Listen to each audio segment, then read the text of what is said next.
I mean, like, I'm pretty motivated. We're still in like week 2 of SAG, so I'm like, let's go! It feels like Lord of the Rings when Gandalf shows up. Yeah. That's who I'm gonna be in this video. I'm gonna be the nerd that referenced Lord of the Rings. Yeah, he shows up on that beautiful white horse, and he's like, hell yeah! But I guess like in this metaphor, it takes Gandalf like a really long time to finally get down.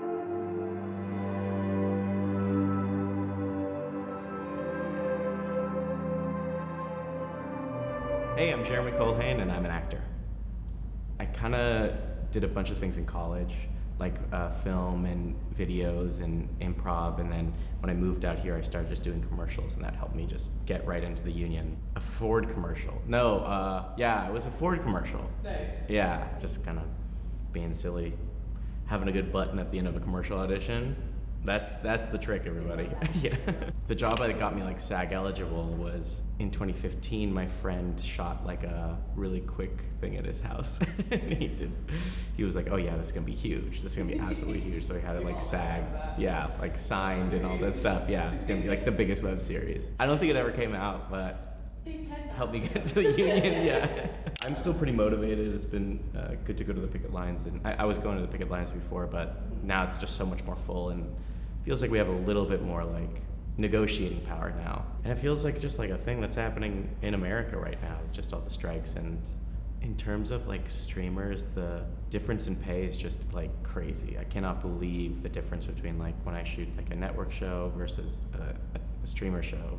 The pay is like shooting a network show versus a student film. So it's just crazy, the difference in the livelihood I can make for myself. I think a big part of it is they don't want to set a precedent that they will respond quickly, or that we're allowed to do this constantly. So I think a lot of this waiting is to not only lower the deal in the negotiation, but also to lower the ability and the motivation for us to ask for more. I just feel like the more power you give to the artist, the better the product is primarily. You know, it's definitely a collaborative effort, and I feel like part of that collaboration is working with a studio or is working with producers.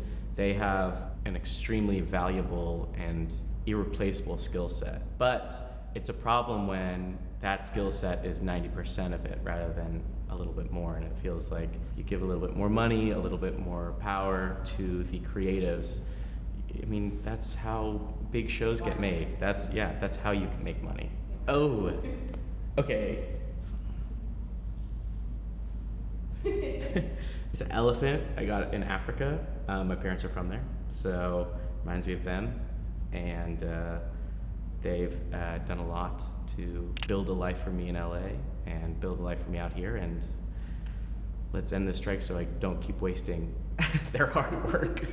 They're not connected to the industry at all, so they're just very confused as to what's happening. This is a workers' movement, and it's important for all workers of any kind to support other workers, because that's the only way movements get motion. It's not the 10% of SAG people that are pushing it, it's like the 10% of America that will change the structure of things, and that's how every big thing in history has ever happened. A workers-related movement that people are pushed to the brink and then they push back. What if I was pro